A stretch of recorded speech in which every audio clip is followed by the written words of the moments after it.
it is my pleasure to introduce our next presenter, Lauren Pico. Lauren is a neuroscience PhD student at Baylor College of Medicine in Houston, Texas. She conducts her research in the Silito lab, where discoveries continue to establish the cerebellum as an origin of disease, including dystonia, tremor, and ataxia.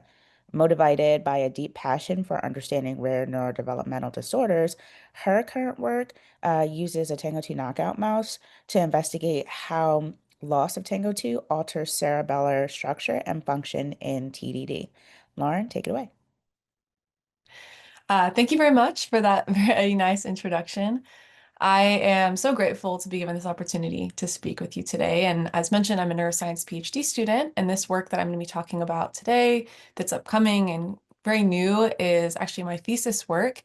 And Dr. McKenzie gave a great introduction to this earlier when he mentioned how we think motor dysfunction in TANGO2 is primarily caused by the central nervous system or the brain. And he mentioned the cerebellum, which is what I will be talking about today.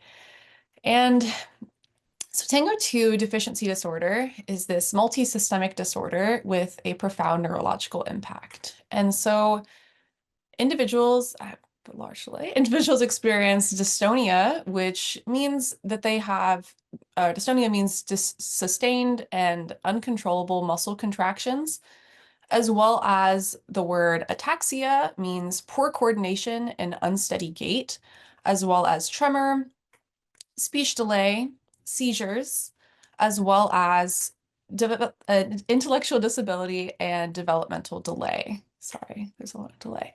And so this is a video of a child with TDD, and the reason I want to show this is I want to showcase how limiting these episodes of dystonia can be, where muscles are forced into abnormal postures that can be painful. And there's a little bit of delay here. And so zooming out from the increasing knowledge into how TANGO2 is interacting with other proteins within cells, I want to reiterate that nothing is really known about the mechanism for how these central neurological symptoms, especially dystonia, ataxia, and then sometimes even tremor, manifest in TDD. So where do we begin to look in the brain to understand why these are happening? Well, these key symptoms of TANGO2 disorder are well known to be caused by cerebellar dysfunction, especially motor disorders, which is why I was really excited to start this project because the expertise of my lab within the Cerebellar Science Center at Texas Children's and Baylor College of Medicine is studying the cerebellar dysfunction that leads to these motor disorders. And to give you a quick little background, the cerebellum, which is Latin for little brain, is part of the brain located in the back of the skull, which in both humans and mice, and it is known to coordinate and regulate many bodily functions, including muscle activity. So naturally, the first thing that we need to know is the TANGO2 gene expressed in the cerebellum? And to answer this, we can reference Allen Brain Atlas, which is an open source atlas. And so here we have a cross section of the cerebellum. And this atlas highlights where the TANGO2 gene is present in the brain in a medial or a slice more towards the middle of the cerebellum, similar to shown in the cartoon here, as well as a lateral or side section of the cerebellum. We see expression of TANGO2 concentrated in both the cerebellar deep nuclei down in the bottom middle of these pictures, with expression shown by different colors indicating different levels of expression, as well as expression of TANGO2 in various cells in and along the cerebellar cortex on the outside of the cerebellum. And our lab has shown that through genetic and induced models of motor disorders, that structural changes in cerebellar cells lead to dystonia, ataxia, and tremor. And changes in cerebellar neuronal signals also lead to these motor disorders. And so ultimately, what my work is interested in answering is, does cerebellar dysfunction contribute to the severe motor deficits faced in TDD? And if so, how? And to approach this question, I've been working with a mouse model of TDD. And the mouse TANGO2 gene has 9 exons. just like human TANGO2. And as I'm sure many of you already know, most TDD patients have an exon 3 to 9 deletion to result in a loss of function version of this protein. And this mouse made here, made at Baylor College of Medicine, has an exon 3 deletion, which was also sufficient to induce this knockout allele with no detectable TANGO2 protein. And so for the rest of my talk, I'll generally be referring to these mice as TANGO2 mice.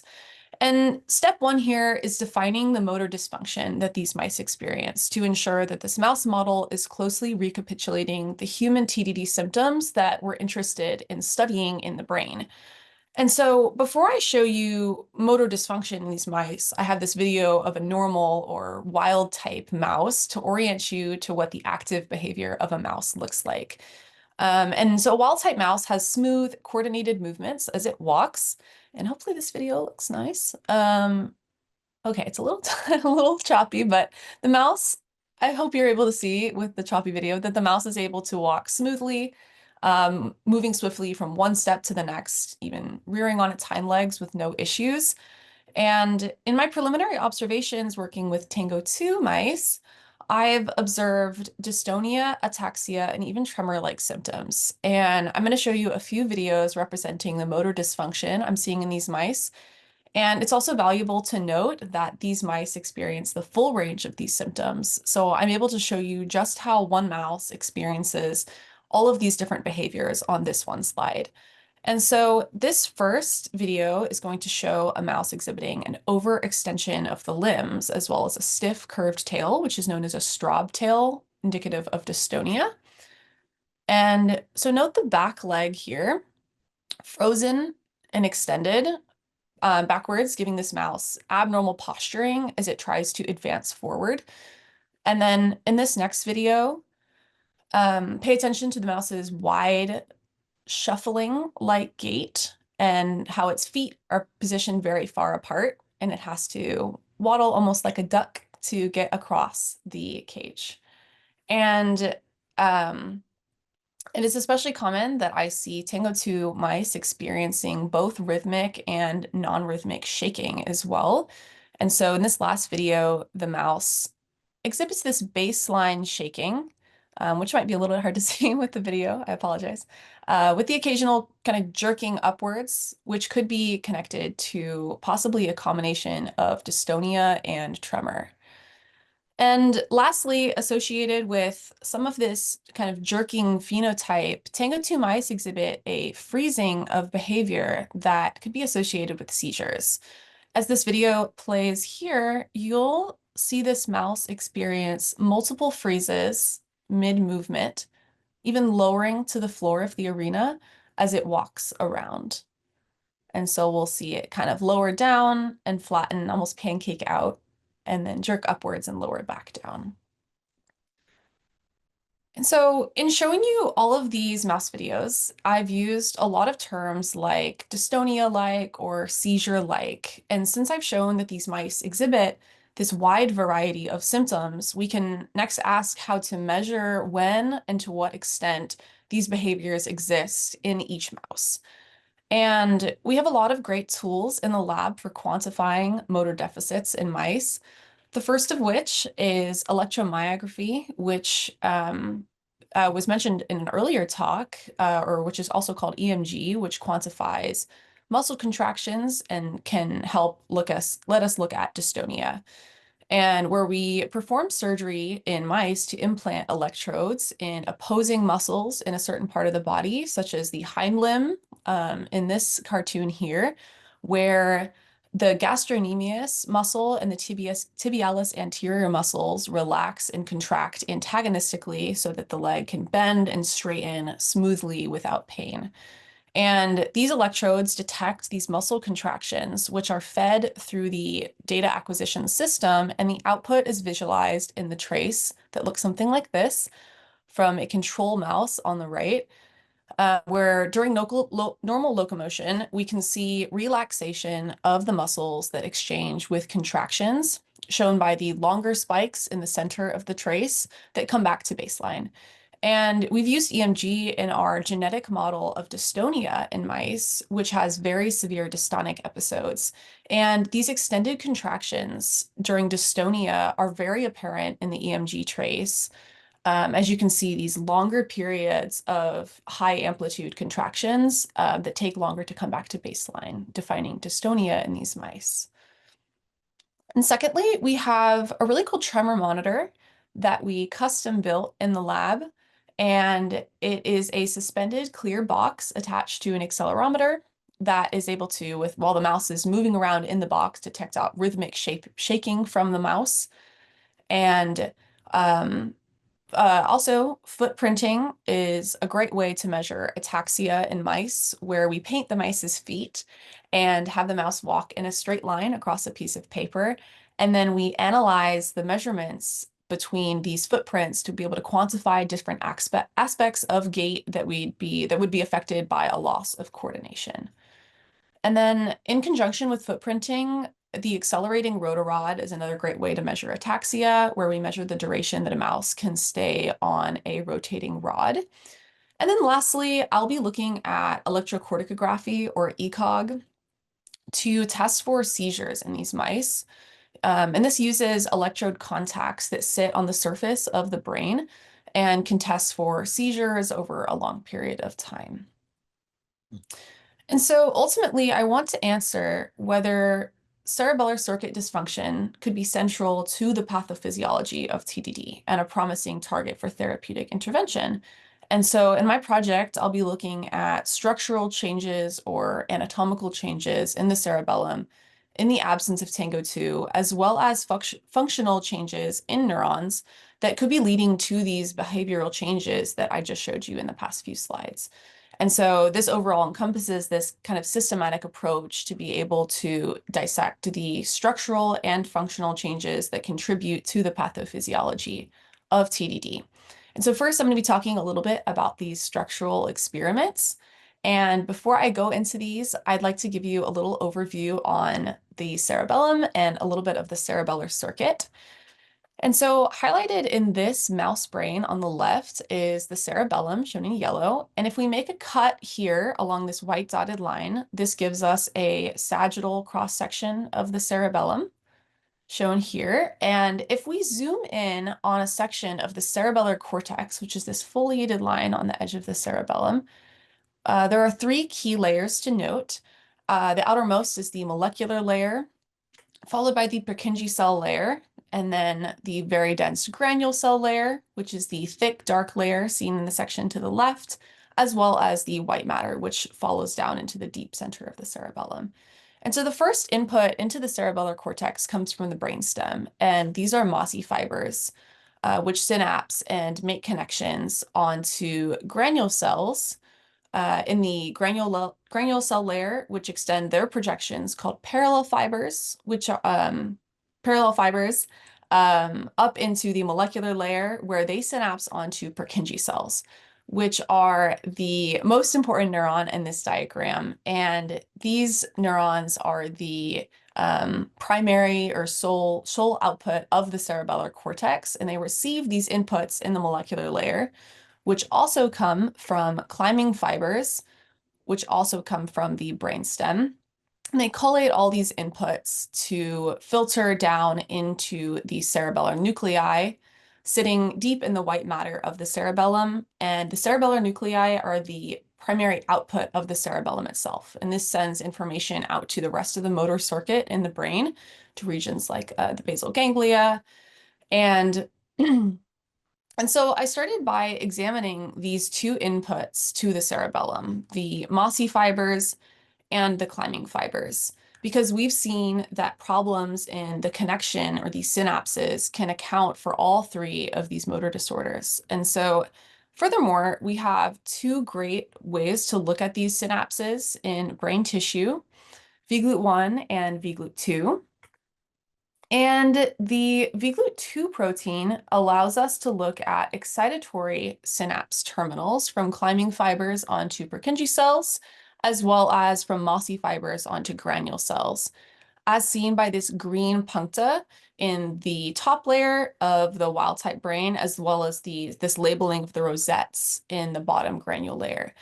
And this can be seen on the control brain on the left, where I've kind of extended this separation of layers so that you can visualize where these cell types might be in this image of the brain tissue.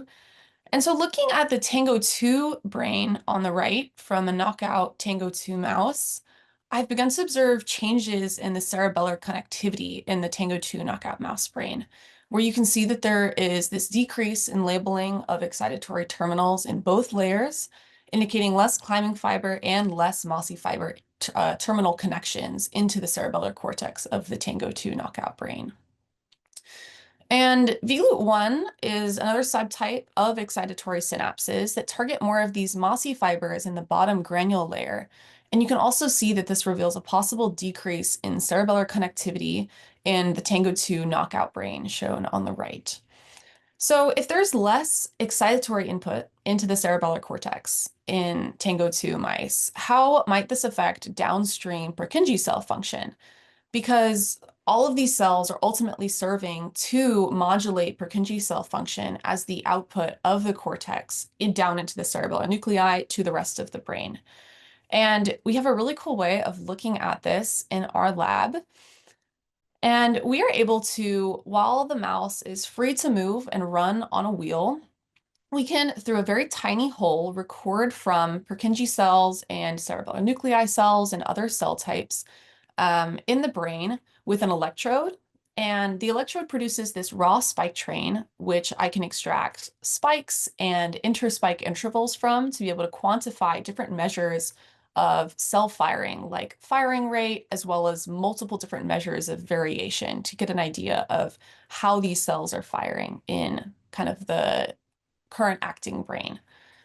And one of the amazing advantages of doing these live single cell recordings in the cerebellum is that we have many ways to tell what cell types we're recording from, because essentially we are going blind into these recordings. And when Purkinje cells receive input from the brainstem through climbing fibers, like I mentioned, shown here in blue that come up from the brainstem, they exhibit this unique type of spike called a complex spike, which is this large spike marked by an asterisk, followed by small spikelets.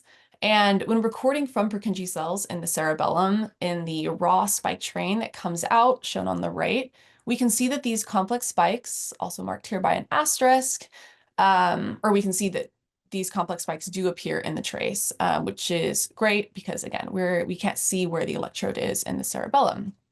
And in recording from TANGO2 Purkinje cells, I've been able to visualize beautiful complex spikes and spikelets in these cells coming from the TANGO2 mice, showing that we're able to confidently record from Purkinje cells in these mice.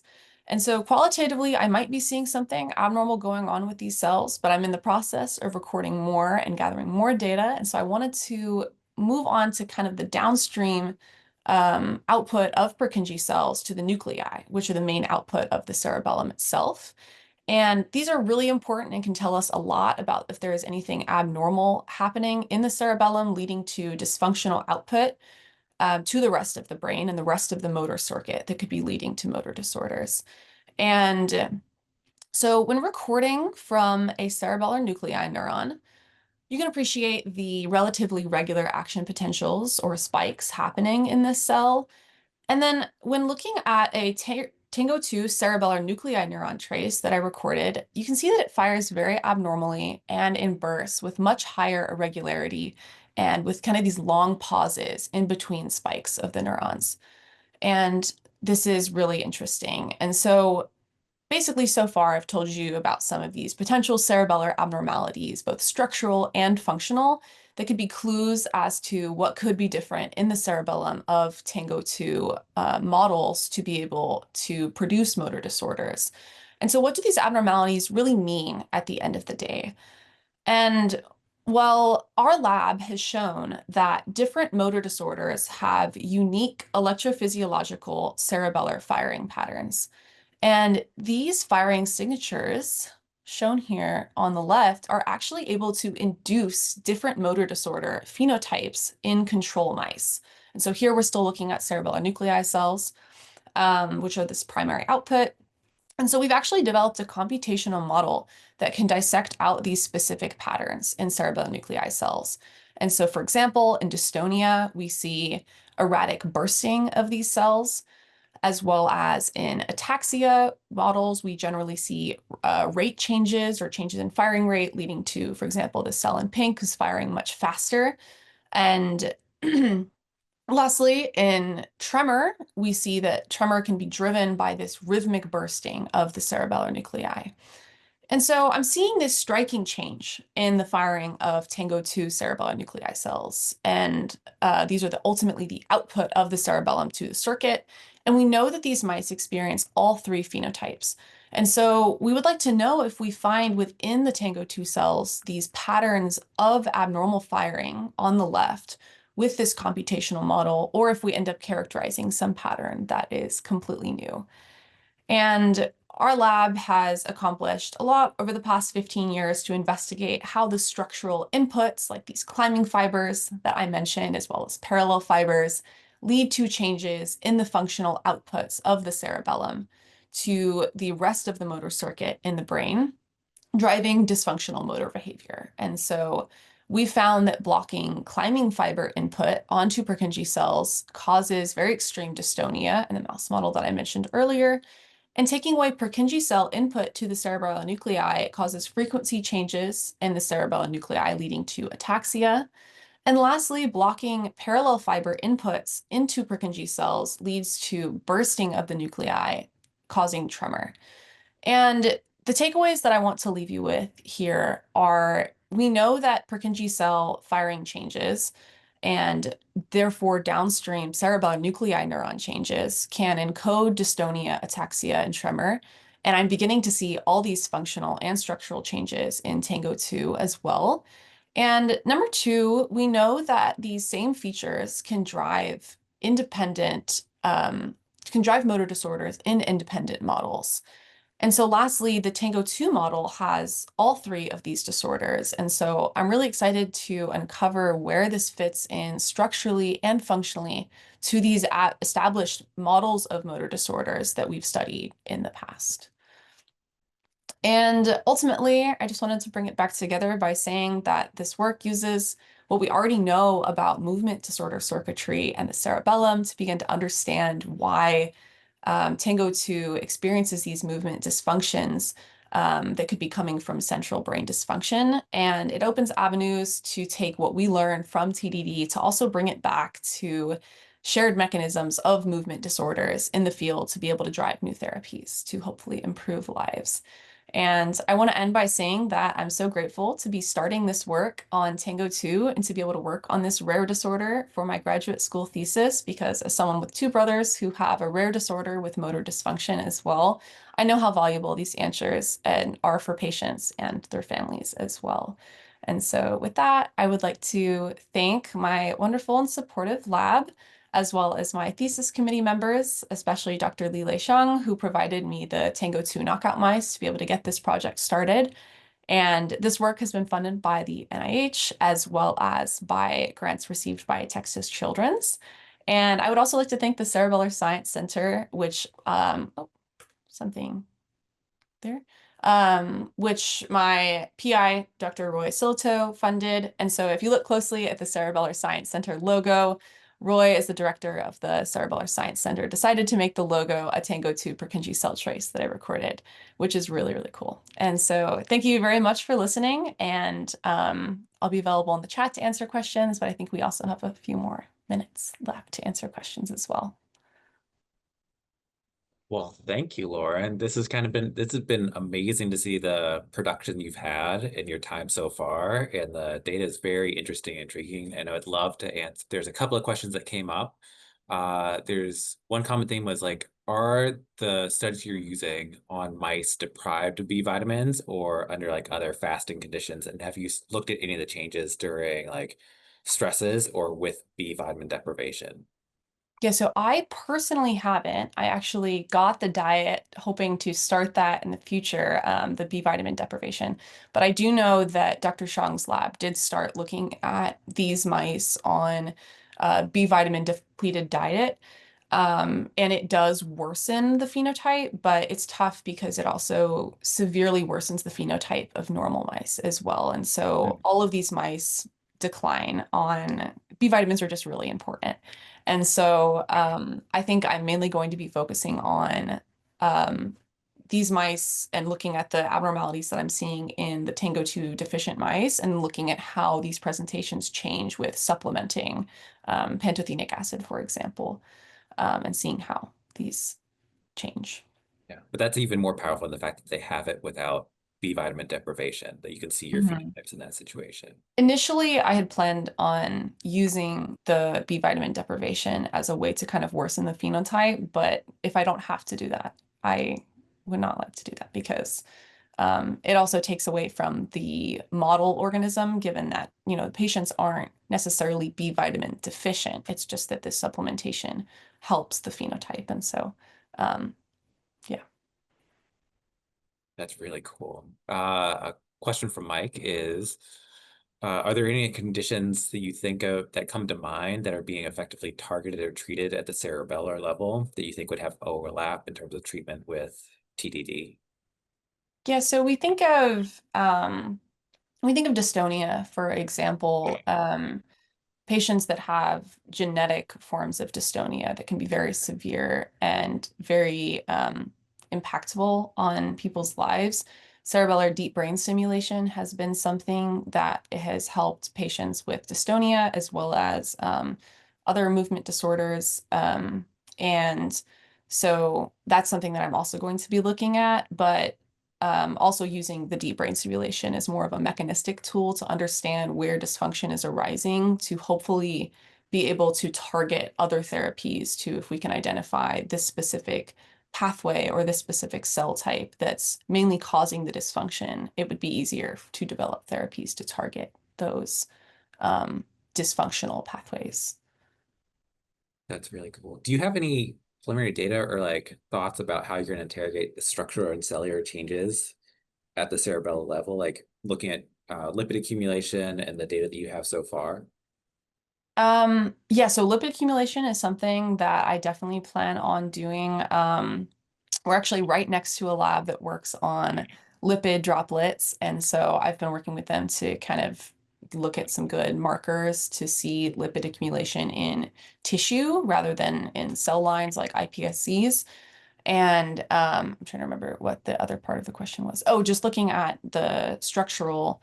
Yeah, so there's lots of different markers that we can use to visualize the different cell types in the cerebellum. And so I'm working on a panel that shows all of the different cell types to kind of build this map of the circuit in TANGO2 versus a control brain. And so we can see there's lots of avenues to explore different abnormalities in this circuit in TANGO2. And this is just something that I'm getting into now. Very cool.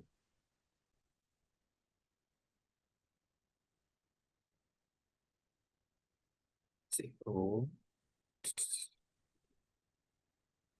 And then there's a question from Carolyn Dion. We are talking about dystonia, ataxia, and tremor, but what about hemiplegia and partial of so kind of the alternating hemiplegia of childhood? Do you think that features in any of your phenotypes in the mice that you're seeing? Yeah, I'm less familiar with that term. I think this is kind of talking more about the weakness side of things, right?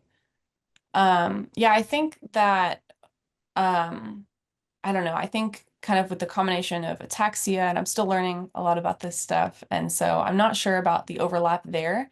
But I'm hoping that the behavioral testing that I'm going to be doing in the mice will help to kind of parse out the specific behavioral phenotypes that they're experiencing so that I can study those behaviors independently from each other, hopefully.